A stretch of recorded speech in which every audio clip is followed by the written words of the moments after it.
Ini mendadak sekali. Jam berapa Ibu dari Bandung? Dari Jakarta? Oh, enggak, tadi jam 6. Jam 6. Iya. Nah, idenya tuh mendadak sekali gitu. Saya lagi nelusuri makam-makam pahlawan. Satu-satu saya bikin. Kemarin bersihkan ke Bung Hatta. Ini juga ada ibunya Bung Hatta, Pak. Jalan.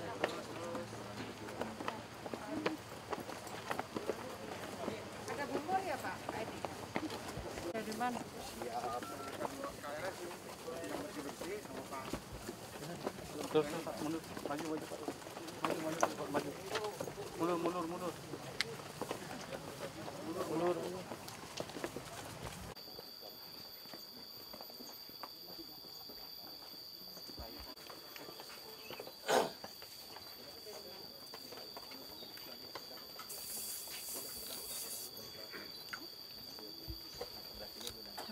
Ya.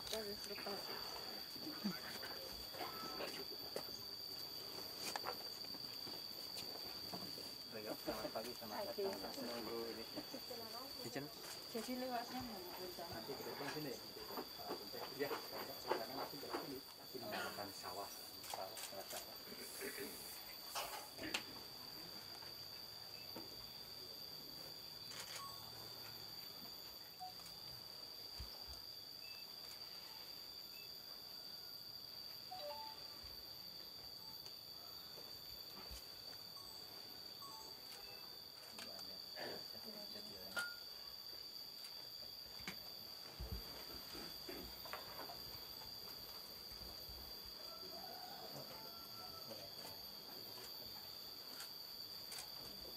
Ini dibangun tahun 1987.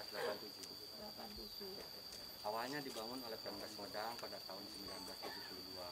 Kemudian direnovasi oleh Pemda Aceh pada tahun 1987 oleh Pak Bustani Arifin. Waktu itu gubernurnya Pak Ibrahim Hasan.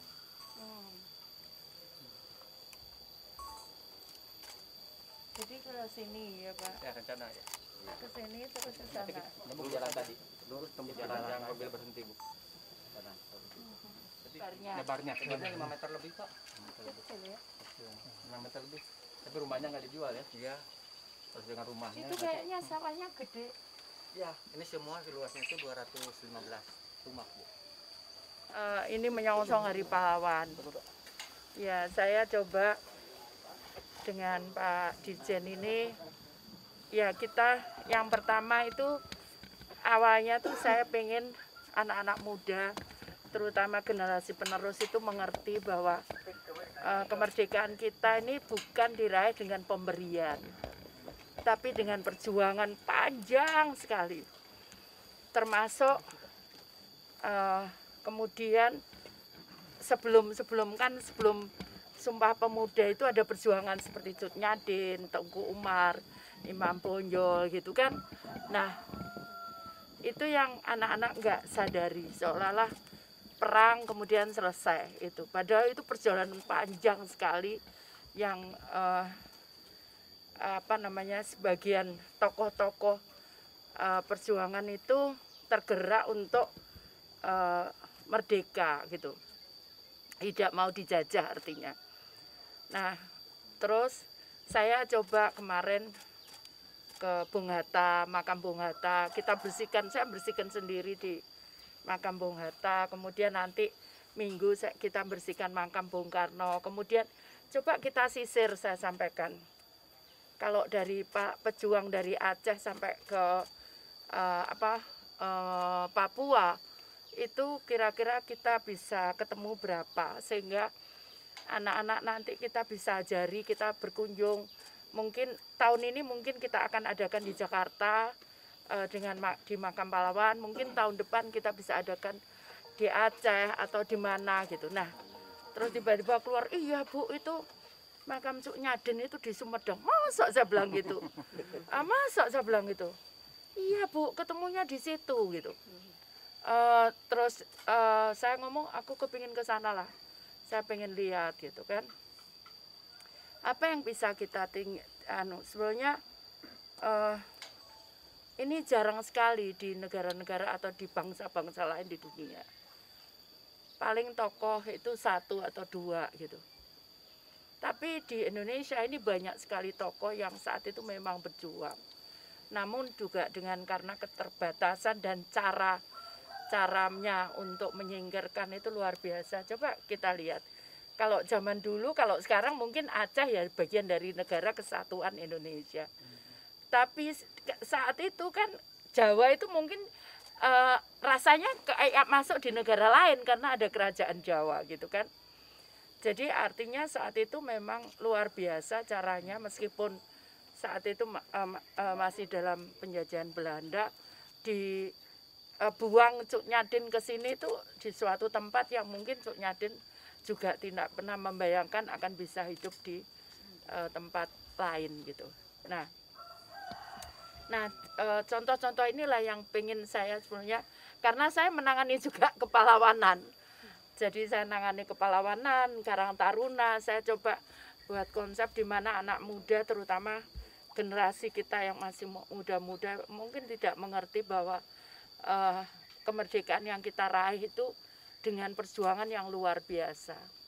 Ada negara lain yang kemerdekaannya diraih dengan pemberian, tapi kita enggak, kita berjuang. Dan itu lama sekali prosesnya. Itu yang coba ini. Jadi kemarin cerita-cerita kita buka pahlawan gitu. Pak, itu makamnya masuk, saya bilang gitu. Saya terus terang juga baru tahu. Nah, kalau saya aja baru tahu, apalagi anak-anak gitu kan. Nah, kalau kemudian kita bisa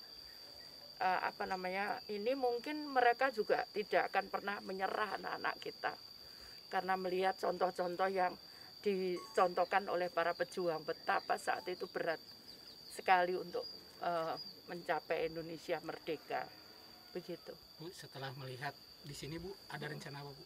Iya, tadi saya cerita sama Pak Bupati, memang ada rencana dari daerah untuk membuat master plan penataan kawasan makam ini. Nah, nanti kita lihatlah desainnya. Mudah-mudahan kami bisa membantu dengan. Saya doakan. Ya, amin, amin. Dengan anggaran segera yang terbatas, saya mencoba bagaimana kita bisa, kalau orang Jawa itu meniti, apa namanya? Bukan memulai, apa namanya? Menandai, betul, menandai makam-makam pahlawan, terutama yang saya akan coba nanti kita akan berputar untuk menemukan pahlawan-pahlawan, terutama yang ya kondisi seperti ini, kayak Imam Bonjol, apa di mana dibuang di Makassar. Nah, seperti itulah. Nanti kita akan coba seperti itu. Bu, ada rencana pembebasan lahan Bu? Iya, Pak, tadi ada rencana karena akan dibuat jalur baru begitu. Nanti kita lihat rencananya daerah dulu ya. Nanti mungkin juga saya tidak bisa sendiri, saya akan diskusikan selain dengan daerah juga dengan pemerintah Aceh, mungkin dengan tokoh-tokoh masyarakat yang lain juga, mungkin sejarawan, tidak bisa sendiri, sehingga ini merupakan Cuk Nyadin ini milik bersama. Makam Cuk Nyadin ini milik bersama seluruh bangsa Indonesia, seperti itu. Bagi Ibu sendiri Bu, sosok Cuk Nyadin itu seperti apa Bu? Terus terang saya pengagumnya beliau, karena ya saya bayangkan betapa beratnya saat itu gitu, perjuangan harus masuk keluar hutan. Saya lihat filmnya sih, saya lihat filmnya, jadi terus terang berat sekali saat itu, tapi beliaunya tetap kokoh. Bahkan saat itu ada salah satu anak buahnya menyampaikan kita nyerah saja, beliaunya tidak mau, dan tetap berjuang meskipun sudah dibuang di tempat yang ya tadi saya katakan mungkin saat itu seperti ke negara lain gitu, karena dibuang ke Jawa begitu. Bu, setelah melihat ini kesannya seperti apa Bu? Ya sebesar beliau memang kita harus perhatikan. Ya, yang pertama untuk menghormati beliau, yang kedua untuk memberikan contoh kepada anak-anak kita.